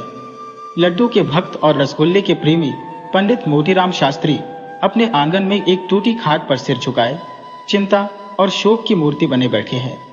उनकी सहधर्मिणी उनके निकट बैठी हुई उनकी ओर सच्ची संवेदना की दृष्टि से ताक रही है और अपनी मृदुवाणी से पति की चिंताग्नि को शांत करने की चेष्टा कर रही है। पंडित जी बहुत देर तक चिंता में डूबे रहने के पश्चात उदासीन भाव से बोले, नसीबा ससुरा, ना जाने कहां जाकर सो गया। होली के दिन भी न जागा। पंडिताइन, दिन ही बुरे आ गए हैं, यहां तो जानते तुम्हारा हुक्म पावा। ओही घड़ी ते सांझ सवेरे दोनों जून सूरज नारायण से ही वरदान मांगा करी है कि कहूं से बुलवा आवे, सैकड़न दिया तुलसी माई का चढ़ावा, मुदा सब सोए गए, गाढ़ परे को काम नहीं आवत है। मोतीराम, कुछ नहीं, ये देवी देवता सब नाम की है, हमारी वक्त पर काम आवे तब हम जाने कि कोई देवी देवता। सेंत में मालपुआ और हलवा खाने वाले तो बहुत है, पंडिताइन का शहर भरमा अब कोई भलमनई नहीं रहा, सब मरी गए। मोतीराम, सब मर गए बल्कि सड़ गए। 10-5 हैं तो साल भर में 2-1 बार जीते हैं, वह भी बहुत हिम्मत की तो रुपए की 3 सेर मिठाई खिला दी। मेरा बस चलता तो इन सबों को सीधे काले पानी भिजवा देता, ये सब इसी अरिया समाज की करनी है। पंडिताइन, तुम हो तो घर मां बैठे रहते हो, अब इस जमाने में कोई ऐसन दानी नहीं है कि घर बैठे नेवता भेज दे, कभू कभू जुबान लड़ा दिया करो। मोतीराम, तुम कैसे जानती हो कि मैंने जबान नहीं लड़ाई? ऐसा कौन रईस इस शहर में है जिसके यहां जाकर मैंने आशीर्वाद न दिया हो? मगर कौन ससुरा सुनता है, सब अपने अपने रंग में मस्त हैं। इतने में पंडित चिंतामणि जी ने पदार्पण किया। ये पंडित मोतीराम जी के परम मित्र थे। हाँ, अवस्था कुछ कम थी और उसी के अनुकूल उनकी टोन भी कुछ उतनी प्रतिभाशाली न थी। मोतीराम, कहो मित्र, क्या समाचार लाए? है कहीं दौल? चिंतामणि, दौल नहीं, अपना सिर है, अब वह नसीब ही नहीं रहा। मोतीराम, घर ही से आ रहे हो? चिंतामणि, भाई हम तो साधु हो जाएंगे, जब इस जीवन में कोई सुख ही नहीं रहा तो जीकर क्या करेंगे? अब बताओ कि आज के दिन अब उत्तम पदार्थ न मिले तो कोई क्यों कर जिए? मोतीराम, हाँ भाई, बात तो यथार्थ कहते हो। चिंतामणि, तो अब तुम्हारा किया कुछ न होगा, साफ साफ कहो, हम संन्यास ले लें। मोतीराम, नहीं मित्र, घबराओ मत, जानते नहीं हो बिना मरे स्वर्ग नहीं मिलता, तरमाल खाने के लिए कठिन तपस्या करनी पड़ती है। हमारी राय है कि चलो इसी समय गंगा तट पर चलें और वहां व्याख्यान दें, कौन जाने किसी सज्जन की आत्मा जागृत हो जाए। चिंतामणि, हाँ बात तो अच्छी है, चलो चलें। दोनों सज्जन उठकर गंगा जी की ओर चले। प्रातःकाल था, सहस्रों मनुष्य स्नान कर रहे थे, कोई पाठ करता था, कितने ही लोग पंडों की चौकियों पर बैठे तिलक लगा रहे थे, कोई तो गीली धोती ही पहने घर जा रहे थे। दोनों महात्माओं को देखते ही चारों तरफ से नमस्कार, प्रणाम और पालागन की आवाजें आने लगी। दोनों मित्र इन अभिवादनों का उत्तर देते गंगा तट पर जा पहुंचे और स्नानादि में प्रवृत्त हो गए। तत्पश्चात एक पंडे की चौकी पर भजन गाने लगे। वह ऐसी विचित्र घटना थी कि सैकड़ों आदमी कौतूहलवश आकर एकत्रित हो गए। जब श्रोताओं की संख्या कई 100 तक पहुंच गई तो पंडित मोतीराम गौरवयुक्त भाव से बोले, सज्जनों, आपको ज्ञात है कि जब ब्रह्मा ने इस असार संसार की रचना की तो ब्राह्मणों को अपने मुख से निकाला, किसी को इस विषय में शंका तो नहीं है? श्रोतागण, नहीं महाराज, आप सर्वथा सत्य कहते हो, आपको कौन काट सकता है? मोतीराम, तो ब्राह्मण ब्रह्मा के मुख से निकले यह निश्चय है, इसलिए मुख मानव शरीर का श्रेष्ठतम भाग है, अतएव मुख को सुख पहुंचाना प्रत्येक प्राणी का परम कर्तव्य है या नहीं? कोई काटता है हमारे वचन को? सामने आए, हम उसे शास्त्र का प्रमाण दे सकते हैं। श्रोतागण, महाराज, आप ज्ञानी पुरुष हो, आपको काटने का साहस कौन कर सकता है? मोतीराम: अच्छा, तो जब यह निश्चय हो गया कि मुख को सुख देना प्रत्येक प्राणी का परम धर्म है, तो क्या यह देखना कठिन है कि जो लोग मुख से विमुख हैं वे दुख के भागी हैं? कोई काटता है इस वचन को। श्रोतागण: महाराज, आप धन्य हो, आप न्याय शास्त्र के पंडित हो। मोतीराम: अब प्रश्न यह होता है कि मुख को सुख कैसे दिया जाए। हम कहते हैं, जैसी तुम में श्रद्धा हो, जैसा तुम में सामर्थ्य हो। इसके अनेक प्रकार हैं। देवताओं के गुण गाओ, ईश्वर वंदना करो, सत्संग करो और कठोर वचन न बोलो। इन बातों से मुख को सुख प्राप्त होगा। किसी को विपत्ति में देखो तो उसे ढाढ़स दो, इससे मुख को सुख होगा। किंतु इन सब उपायों से श्रेष्ठ, सबसे उत्तम, सबसे उपयोगी एक और ही धन है। कोई आप में ऐसा है जो उसे बतला दे? है कोई? बोले। श्रोतागण: महाराज, आपके सम्मुख कौन मुंह खोल सकता है? आप ही बताने की कृपा कीजिए।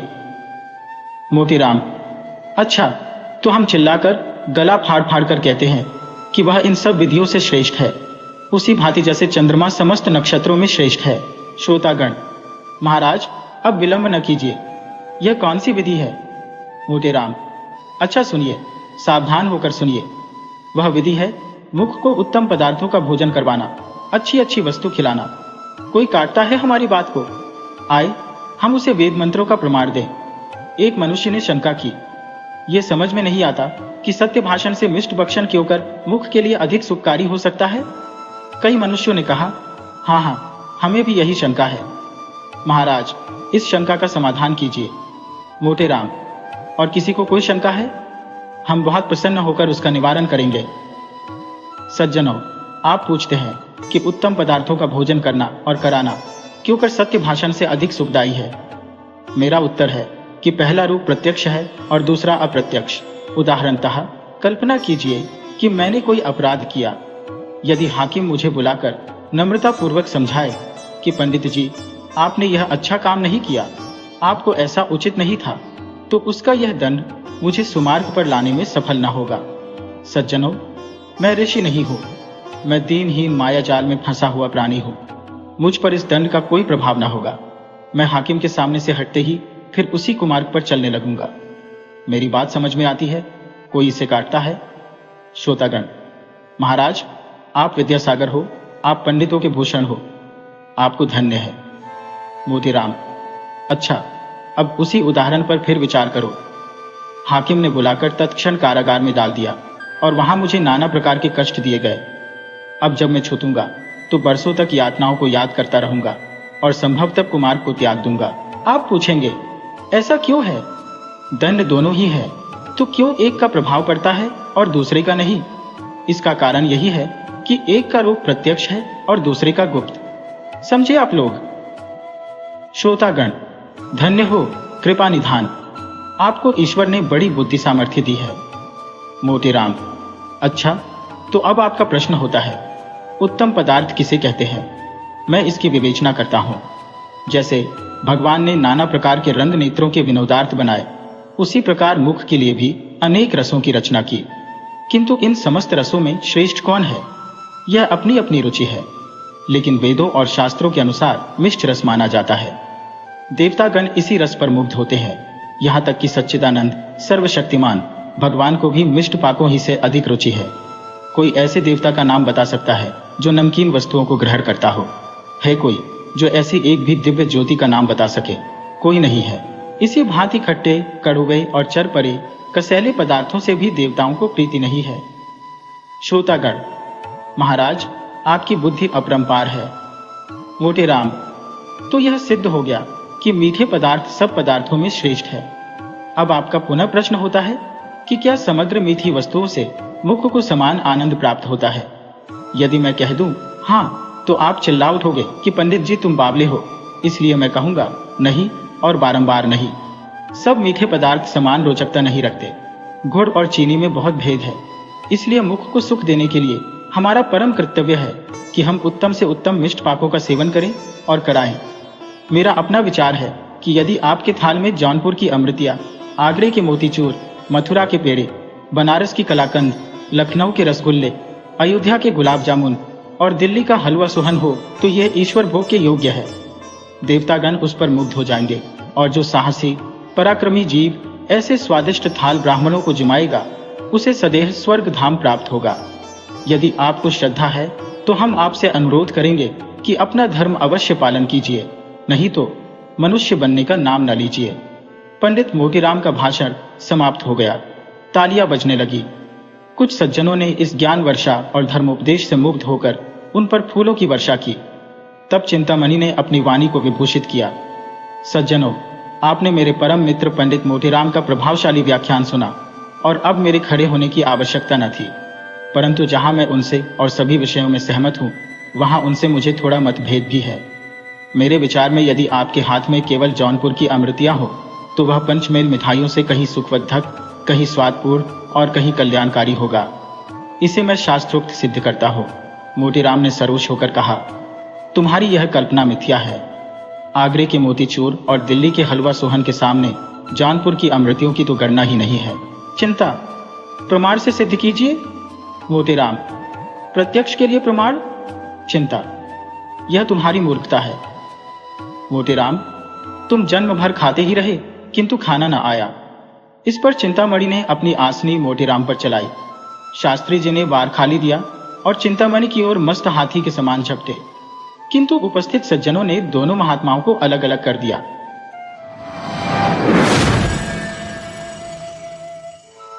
ईरान और यूनान में घोर संग्राम हो रहा था। ईरानी दिन दिन बढ़ते जाते थे और यूनान के लिए संकट का सामना था। देश के सारे व्यवसाय बंद हो गए थे। हल की मुठ्ठिया पर हाथ रखने वाले किसान तलवार की मुठ्ठिया पकड़ने के लिए मजबूर हो गए। डंडी तौलने वाले भाले तौलते थे। सारा देश आत्मरक्षा के लिए तैयार हो गया था। फिर भी शत्रु के कदम दिन दिन आगे ही बढ़ते आते थे। जिस ईरान को यूनान कई बार कुचल चुका था, वही ईरान आज क्रोध के आवेग की भांति सिर पर चढ़ आता था। मर्द तो रणक्षेत्र में सिर कटा रहे थे और स्त्रियां दिन दिन की निराशाजनक खबरें सुनकर सूखी जाती थी। क्यों कर लाज की रक्षा होगी? प्राण का भय न था, संपत्ति का भय न था, भय था मर्यादा का। विजेता गर्व से मतवाले होकर यूनानी ललनाओं को घूरेंगे, उनके कोमल अंगों को स्पर्श करेंगे, उनको कैद कर ले जाएंगे। उस विपत्ति की कल्पना ही से इन लोगों के रुएं खड़े हो जाते थे। आखिर जब हालत बहुत नाजुक हो गई तो कितने ही स्त्री पुरुष मिलकर डेल्फी के मंदिर में गए और प्रश्न किया, देवी, हमारे ऊपर देवताओं की यह वक्र दृष्टि क्यों है? हमसे ऐसा कौन सा अपराध हुआ है? क्या हमने नियमों का पालन नहीं किया, कुर्बानियां नहीं की, व्रत नहीं रखे? फिर देवताओं ने क्यों हमारे सिरों से अपनी रक्षा का हाथ उठा लिया? पुजारी ने कहा, देवताओं की असीम कृपा भी देश को द्रोही के हाथ से नहीं बचा सकती। इस देश में अवश्य कोई न कोई द्रोही है। जब तक उसका वध न किया जाएगा, देश के सिर से यह संकट न टलेगा। देवी, वह द्रोही कौन है? जिस घर से रात को गाने की ध्वनि आती हो, जिस घर से दिन को सुगंध की लपटें आती हो, जिस पुरुष की आंखों में मद की लाली झलकती हो, वही देश का द्रोही है। लोगों ने द्रोही का परिचय पाने के लिए और कितने ही प्रश्न किए, पर देवी ने कोई उत्तर न दिया। यूनानियों ने द्रोही की तलाश करनी शुरू की। किसके घर में से रात को गाने की आवाजें आती हैं? सारे शहर में संध्या होते स्यापा सा छा जाता था। अगर कहीं आवाजें सुनाई देती थी तो रोने की, हंसी और गाने की आवाज कहीं न सुनाई देती थी। दिन को सुगंध की लपटें किस घर से आती हैं? लोग जिधर जाते थे, किसे इतनी फुर्सत थी कि घर की सफाई करता, घर में सुगंध जलाता। धोबियों का अभाव था, अधिकांश लड़ने के लिए चले गए थे, कपड़े तक न धोते थे। इत्र फुलेल कौन मलता? किसकी आंखों में मद की लाली छलकती है? लाल आंखें दिखाई देती थी, लेकिन यह मद की लाली न थी, यह आंसुओं की लाली थी। मदिरा की दुकानों पर खाक उड़ रही थी। इस जीवन और मृत्यु के संग्राम में विलास की किसे सोच थी? लोगों ने सारा शहर छान मारा, लेकिन एक भी आंख ऐसी नजर न आई जो मद से लाल हो। कई दिन गुजर गए। शहर में पल पल पर रणक्षेत्र से भयानक खबरें आती थी और लोगों के प्राण सूख जाते थे। आधी रात का समय था। शहर में अंधकार छाया हुआ था, मानो श्मशान हो। किसी की सूरत न दिखाई देती थी। जिन नाट्यशालाओं में तिल रखने की जगह न मिलती थी, वहां सियार बोल रहे थे। जिन बाजारों में मनछले जवान अस्त्र शस्त्र सजाएं ऐंठते फिरते थे, वहां उल्लू बोल रहे थे। मंदिरों में न गाना होता था न बजाना। प्रासादों में अंधकार छाया हुआ था। एक बूढ़ा यूनानी, जिसका इकलौता लड़का लड़ाई के मैदान में था, घर से निकला और न जाने किन विचारों की तरंग में देवी के मंदिर की ओर चला। रास्ते में कहीं प्रकाश न था। कदम कदम पर ठोकरें खाता था, पर आगे बढ़ता चला जाता। उसने निश्चय कर लिया कि या तो आज देवी से विजय का वरदान लूंगा या उनके चरणों पर अपने को भेंट कर दूंगा। सहसा वह चौंक पड़ा। देवी का मंदिर आ गया था और उसके पीछे की ओर किसी घर से मधुर संगीत की ध्वनि आ रही थी। उसको आश्चर्य हुआ, इस निर्जन स्थान में कौन इस वक्त रंगरेलियां मना रहा है। उसके पैरों में पर लग गए। मंदिर के पिछवाड़े जा पहुंचा। उसी घर से जिसमें मंदिर की पुजारिन रहती थी, गाने की आवाजें आती थी। वृद्ध विस्मित होकर खिड़की के सामने खड़ा हो गया। चिराग तले अंधेरा, देवी के मंदिर के पिछवाड़े अंधेर। बूढ़े ने द्वार झांका। एक सजे हुए कमरे में मोमबत्तियां झाड़ों में जल रही थी। साफ सुथरा फर्श बिछा था और एक आदमी मेज पर बैठा हुआ गा रहा था। मेज पर शराब की बोतल और प्यालियां रखी हुई थी। दो गुलाम मेज के सामने हाथ में भोजन की थाल खड़े थे, जिसमें से मनोहर सुगंध की लपटें आ रही थी। बूढ़े यूनानी ने चिल्लाकर कहा, यही देशद्रोही है, यही देशद्रोही है। मंदिर की दीवारों ने दोहराया, द्रोही है। बगीचे की तरफ से आवाज आई, द्रोही है। मंदिर की पुजारिन ने घर में से सिर निकालकर कहा, हाँ, द्रोही है। यह देशद्रोही उसी पुजारिन का बेटा पासोनियस था। देश में रक्षा के जो उपाय सोचे जाते, शत्रुओं का दमन करने के लिए जो निश्चय किए जाते, उनकी सूचना यह ईरानियों को दे दिया करता था। सेनाओं की प्रत्येक गति की खबर ईरानियों को मिल जाती थी और उन प्रयत्नों को विफल बनाने के लिए वे पहले से तैयार हो जाते थे।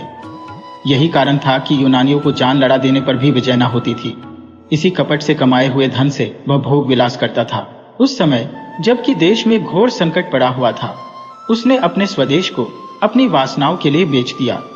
अपने विलास के सिवा और किसी बात की चिंता न थी। कोई मरे या जिए, देश रहे या जाए, उसकी बला से। केवल अपने कुटिल स्वार्थ के लिए देश की गर्दन में गुलामी की बेड़ियां जलवाने पर तैयार था। पुजारिन अपने बेटे के दुराचरण से अनभिज्ञ थी। वह अपनी अंधेरी कोठरी से बहुत कम निकलती, वहीं बैठी झपटप किया करती थी। परलोक चिंतन में उसे इहलोक की खबर न थी। मनेंद्रियों ने बाहर की चेतना को शून्य सा कर दिया था। वह इस समय भी कोठरी के द्वार बंद किए देवी से अपने देश के कल्याण के लिए वंदना कर रही थी कि सहसा उसके कानों में आवाज आई, यही द्रोही है, यही द्रोही है। उसने तुरंत द्वार खोलकर बाहर की ओर झांका। पासोनियम के कमरे से प्रकाश की रेखाएं निकल रही थी और उन्हीं रेखाओं पर संगीत की लहरें नाच रही थी। उसके पैर तले से जमीन से निकल गई। कलेजा धक से हो गया। ईश्वर, क्या मेरा बेटा देशद्रोही है? आप ही आप। किसी अंतः प्रेरणा से पराभूत होकर वह चिल्ला उठी, हाँ, यही देशद्रोही है। यूनानी स्त्री पुरुषों के झुंड उमड़ पड़े और पासोनियस के द्वार पर खड़े होकर चिल्लाने लगे, यही देशद्रोही है। पासोनियस के कमरे की रोशनी ठंडी हो गई। संगीत भी बंद था, लेकिन द्वार पर प्रतिक्षण नगरवासियों का समूह बढ़ता जाता था और रह रहकर सहस्त्रों कंठों से ध्वनि निकलती थी, यही देशद्रोही है। लोगों ने मशालें जलाई और अपने लाठी डंडे संभाल कर मकान में घुस पड़े। कोई कहता था, सिर उतार लो। कोई कहता था, देवी के चरणों पर बलिदान कर दो। कुछ लोग उसे कोठे से नीचे गिरा देने पर आग्रह कर रहे थे। पासोनियस समझ गया कि अब मुसीबत की घड़ी सिर पर आ गई। तुरंत जीने से उतरकर नीचे की ओर भागा और कहीं शरण की आशा न देखकर देवी के मंदिर में जा घुसा। अब क्या किया जाए? देवी की शरण जाने वाले को अभयदान मिल जाता था। परंपरा से यही प्रथा थी। मंदिर में किसी की हत्या करना महापाप था, लेकिन देशद्रोही को इसने सस्ते कौन छोड़ता। भांति भांति के प्रस्ताव होने लगे। सुअर का हाथ पकड़कर बाहर खींच लो, ऐसे देशद्रोही का वध करने के लिए देवी हमें क्षमा कर देंगी। देवी, आप उसे क्यों नहीं निकल जाती? पत्थरों से मारो, पत्थरों से, आप निकलकर भागेगा। निकलता क्यों नहीं रे कायर? वहां क्या मुंह में कालिक लगाकर बैठा हुआ है? रात भर यही शोर मचा रहा और पासोनियस न निकला। आखिर यह निश्चय हुआ कि मंदिर की छत खोदकर फेंक दी जाए और पासोनियस दोपहर की धूप और रात की कड़ाके की सर्दी में आप ही आप अकड़ जाए। बस फिर क्या था? आन की आन में लोगों ने मंदिर की छत और कलश ढा दिए। अब का पासोनियस दिन भर तेज धूप में खड़ा रहा। उसे जोर की प्यास लगी, लेकिन पानी कहाँ? भूख लगी, पर खाना कहाँ? सारी जमीन तवे की भांति जलने लगी, लेकिन छाह कहाँ? इतना कष्ट उसे जीवन भर में न हुआ था। मछली की भांति तड़पता था और चिल्ला चिल्ला कर लोगों को पुकारता था, मगर वहां कोई उसकी पुकार सुनने वाला न था। बार बार कसमें खाता था कि अब फिर मुझसे ऐसा अपराध न होगा, लेकिन कोई उसके निकट न आता था। बार बार चाहता था कि दीवार से टकराकर प्राण दे दे, लेकिन यह आशा रोक देती थी कि शायद लोगों को मुझ पर दया आ जाए।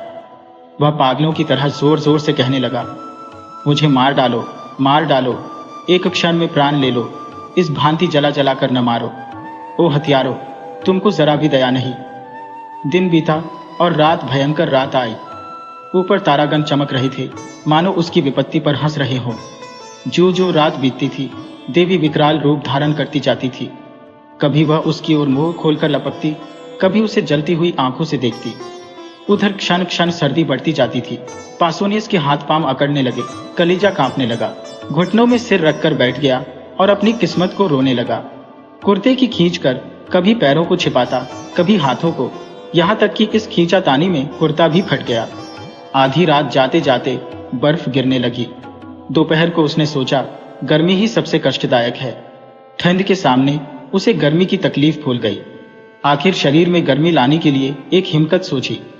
वह मंदिर में इधर उधर दौड़ने लगा, लेकिन विलासी जीव था, जरा देर में हाफ कर गिर पड़ा। प्रातःकाल लोगों ने किवाड़ खोले तो पासोनियस को भूमि पर पड़ी देखा। मालूम होता था उसका शरीर अकड़ गया है। बहुत चीखने चिल्लाने पर उसने आंखें खोली, पर जगह से हिल न सका। कितनी दयनीय दशा थी, किंतु किसी को उस पर दया न आई। यूनान में देशद्रोह सबसे बड़ा अपराध था और द्रोही के लिए कहीं क्षमा न थी, कहीं दया न थी। एक, अभी मरा है। दूसरा, द्रोहियों को मौत नहीं आती। तीसरा, पड़ा रहने दो, मर जाएगा। चौथा, मक्र किए हुए है। पांचवा, अपने किए की सजा पा चुका है, अब छोड़ देना चाहिए। सहसा पासोनियस उठ बैठा और उद्दंड भाव से बोला, कौन कहता है कि इसे छोड़ देना चाहिए? नहीं, मुझे मत छोड़ना, वरना पछताओगे। मैं स्वार्थी दो, विषय भोगी हो, मुझ पर भूलकर भी विश्वास न करना। मेरे कारण तुम लोगों को क्या क्या झेलना पड़ा, इसे सोचकर मेरा जी चाहता है कि अपनी इंद्रियों को जलाकर भस्म कर दूं। मैं अगर 100 जन्म लेकर इस पाप का प्रायश्चित करूं तो भी मेरा उद्धार न होगा। तुम भूलकर भी मेरा विश्वास न करो। मुझे स्वयं अपने ऊपर विश्वास नहीं। विलास के प्रेमी सत्य का पालन नहीं कर सकते। मैं अब भी आपकी कुछ सेवा कर सकता हूँ।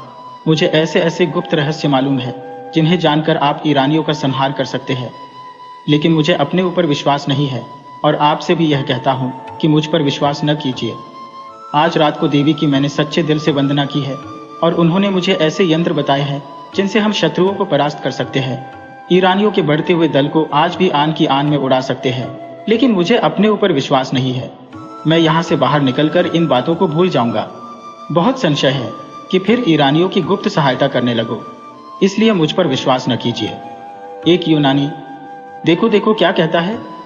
दूसरा, सच्चा आदमी मालूम होता है। तीसरा, अपने अपराधों को आप स्वीकार कर रहा है। चौथा, इसे क्षमा कर देना चाहिए और यह सब बातें पूछ लेनी चाहिए। पांचवा, देखो यह नहीं कहता कि मुझे छोड़ दो, हमको बार बार याद दिलाता जाता है कि मुझ पर विश्वास न करो। छठा, रात भर के कष्ट ने होश ठंडे कर दिए, अब आंखें खुली हैं। पासोनियस, क्या तुम लोग मुझे छोड़ने की बातचीत कर रहे हो? मैं फिर कहता हूं, मैं विश्वास के योग्य नहीं हूं, मैं द्रोही हूं। मुझे ईरानियों के बहुत से भेद मालूम है। एक बार उनकी सेना में पहुंच जाऊं तो उनका मित्र बनकर सर्वनाश कर दो, पर मुझे अपने ऊपर विश्वास नहीं है। एक यूनानी, धोखेबाज इतनी सच्ची बात नहीं कह सकता। दूसरा, पहले स्वार्थांत हो गया था पर अब आंखें खुली है। तीसरा, देशद्रोही से भी अपने मतलब की बातें मालूम कर लेने में कोई हानि नहीं है। अगर वह अपने वचन पूरे करे तो हमें इसे छोड़ देना चाहिए। चौथा, देवी की प्रेरणा से इसकी काया पलट हुई है। पांचवा, पापियों में भी आत्मा का प्रकाश रहता है और कष्ट पाकर जागृत हो जाता है। यह समझना कि जिसने एक बार पाप किया वह फिर कभी पुण्य कर ही नहीं सकता, मान चरित्र के एक प्रधान तत्व का अपवाद करना है। छठा, हम इसको यहां से गाते बजाते ले चलेंगे। जन समूह को चकमा देना कितना आसान है। जनसत्तावाद का सबसे निर्बल अंग यही है। जनता तो नेक और बद की तमीज नहीं रखती, उस पर धूर्त तो रंगे सियारों का जादू आसानी से चल जाता है। अभी एक दिन पहले जिस पासोनियस की गर्दन पर तलवार चलाई जा रही थी, उसी को जुलूस के साथ मंदिर से निकालने की तैयारियां होने लगी, क्योंकि वह धूर्त था और जानता था कि जनता की कील क्यों कर घुमाई जा सकती है। एक स्त्री, गाने बजाने वालों को बुलाओ, पासोनियस शरीफ है। दूसरी, हाँ, पहले चलकर उससे क्षमा मांगो, हमने उसके साथ जरूरत से ज्यादा सख्ती की। पासोनियस, आप लोगों ने पूछा होता तो मैं कल ही सारी बातें आपको बता देता, तब आपको मालूम होता कि मुझे मार डालना उचित है या जीता रखना।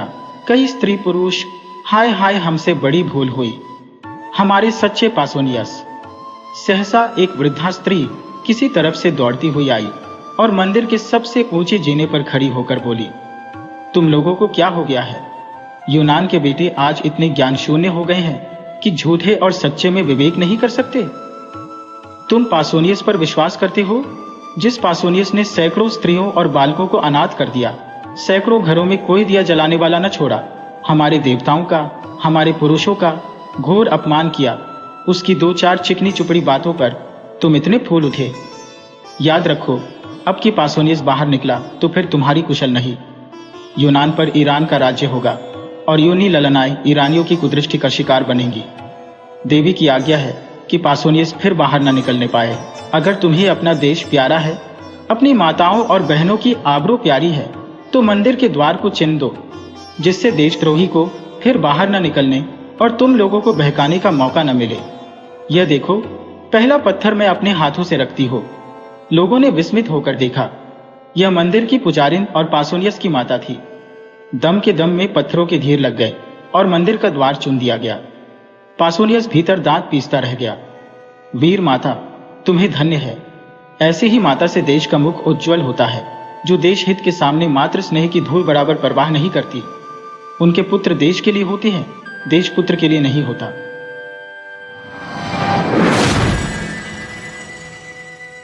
वीडियो अच्छी लगे हो तो इसे लाइक करें और ऐसी ही मजेदार कहानियों के लिए चैनल को सब्सक्राइब करें और बेल आइकन दबाएं। ज़्यादा से ज़्यादा अपने दोस्तों को शेयर करें। धन्यवाद।